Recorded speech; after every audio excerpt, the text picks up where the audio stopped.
we are only getting media reports right now. Dr. Shahid, who was tasked with creating Jaish-e-Mohammed's women terror wing, Jamaat-ul-Momit. She's supposed to have contacted the Delhi blast plotter Dr. Shaheen was in touch with this Sadia Azhar and Afira Bibi. Now, who are these people? Afira Bibi's husband Umar Farooq was the mastermind of the 2019 Pulwama attack. Sadia Azhar's husband, Yusuf Azhar, was the brain behind the 1999 Kandhar hijack. Now, they get in touch with this woman who's a doctor in UP. That lady supposedly leads a normal life. She's with her husband, leads a normal life, has 2 children. She dumps her husband. She never used to wear hijab or anything like that. She used to be part of, she was employed in a government hospital also. She leaves her husband, divorces him, leaves the children with the husband, disappears for some time. She was living in the same gully as her brothers. Her brothers say we don't know anything about her. She was living in the same area, locality, kuch nahi pata. She disappears, lands up, and then her ex-husband says she wanted to go to Australia and was going to call us. Hum log Australia jana chahte the. Very loose story, probably will be interrogated by the police and we'll get to know later kya hai. This is what he has said in media interviews. And then she gets in touch supposedly through the dark web and gets recruited to do this. You've interrogated so many of these people, these what Chidambaram calls homegrown terrorism. I don't like the word grown because it seems as if some state intelligence organizations are growing them. These are people who are radicalized in some way, either self or through whatever networks. Do you think that it's so easy to recruit people, to get them radicalized in this country? Was it so easy to get women radicalized also? One would think that it's not easy to just get a woman to leave her job, leave her children. See, radicalization, the initial reason is religion. I think we all have to accept that. Muslim gets radicalized because of the religion. But most important thing is, once you get radicalized, how do you sustain yourself? That is terrorism. That is money. Money.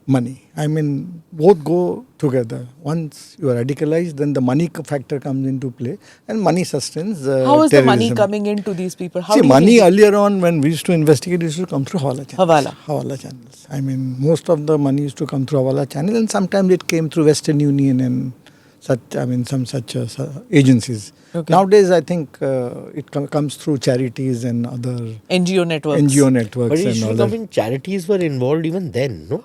We actually, when we busted these gangs and all that, terror modules and all that, they mainly through Hawala. They were all conducting. Because otherwise there were big charities in the Middle East and in Pakistan and other places which used to, but maybe it was coming through Hawala from those charities. Do the families never get to know when this happens? No, that is not. They get to know. They know. Yeah, definitely they know. In fact, all of us are talking about a lady, who has been, has been radicalized and all that. Prior to that, although, I would name, if you know Aisha Indrawi. Yeah, of course. Dr. Rane Millat. Yeah, Dr. Rane Millat. So she was also radicalized. Yeah. But they threw acid on people who went to beauty parlors. But she not, I would say cannot, there was no, evidence to prove that she was involved in terrorism, but she was a total separatist. And she has been arrested a number of times. So it's nothing new that women are involved in, these type of activities. But that lady, Dr. Rane Millat, Asiya Andrabi, was about Azadi for Kashmir. What did this lady sitting in Lucknow want? See, as I told you, she doesn't want UP ke liye azadi. No. As I told you, the radicalization has taken place in whatever manner, through the, through online or through going to the mosque or all that. See, once your mind is radicalized, then what happens basically is, I don't know, about the lady I cannot say, then you are, these people, I mean, whom we had interrogated earlier, the terrorists, they used to be shown pictures of what you call atrocities. Atrocities done on the Muslims in India, atrocities done on Kashmiris in India, the demolition of the Babri Masjid. And then फिर तकरीर होता था पूरा. Sermons and everything. So your mind was totally what you call, I would say the word polluted. Totally and it's polluted. not a one-off thing. It's like relentless. Relentless. Absolutely, you are they are at it. And then once your mind gets diverted and you are moving towards that end, and then the money factor comes in. You get paid for doing, like as I told this Ashfaq Ahmed, he came here, set up all the money used to come from Pakistan. So money, easy money coming in. So the neighbors, the family, they don't suspect कि कुछ हो रहा है, because most people who have been interviewed in the past week all say वो तो बिल्कुल normal था. The brothers and sisters, वो तो पढ़ाकू था, पढ़ता था सारा time. It is not possible. Whatever they say, they may be telling this to save themselves. But what happens is you have seen the person earlier and you have seen the behavior after he or she has been radicalized. So it's a different set of behavior comes in. But sometimes these are very subtle changes. I don't think they are subtle changes. They're not subtle. They are not subtle changes. Okay. So let's take the case, for example, of many of the ISK guys who've been arrested in India. After they have been arrested, people will tell you, you know what, suddenly he had changed. He used to go to the mosque very often. He used to berate us when we used to watch television. He did not want to hear music. Now, these are red flags, right? But listen, if it's your kid, what are you going to do? Go to him, the cop, and say, listen, I think my son's getting radicalized. There have been some cases where parents have actually done that. Yeah. But in most of the cases, you will say, I'll take him to the local Maulviji to tell him that he's going on the wrong path.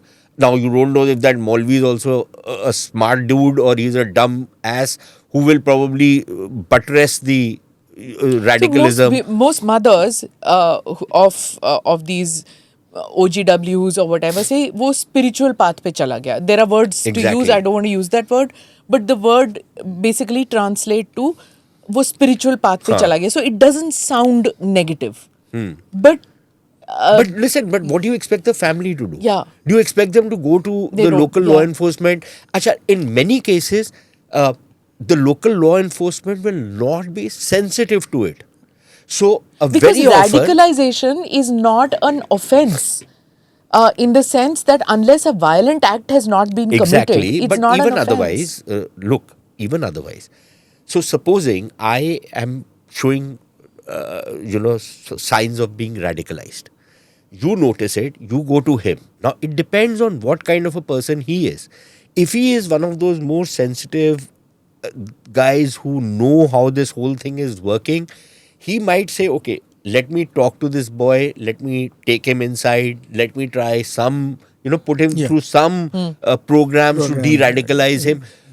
If he is, on the other hand, he is one of those, this guy is going to become a terrorist, let me beat the shit out of him. Then you will say, I don't know what he's going to do. So you will say, I hope this boy is just becoming spiritual, taking to the path of religion and, getting into some otherworldly nonsense. Because I consider all otherworldly stuff is nonsense.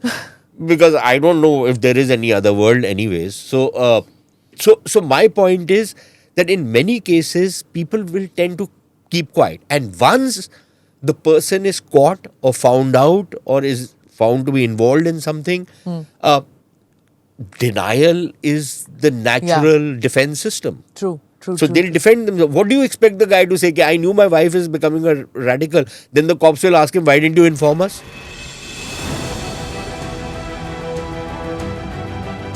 Namaste, Jai Hind. You're watching ANI podcast with Smita Prakash.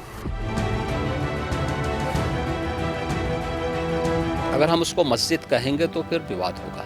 The issue is टूटा है क्या भारत? 400 पार का मतलब ये है कि संविधान खतरे में है. क्या हम लोग ये निर्देश देते हैं कि फला को गिरफ्तार करके जेल डाल दो? वही तो कह रहे हैं सब. ये बेबुनियाद निराधार आरोप. सच्चा सुनना चाहो देखो स्मिता प्रकाश ANI.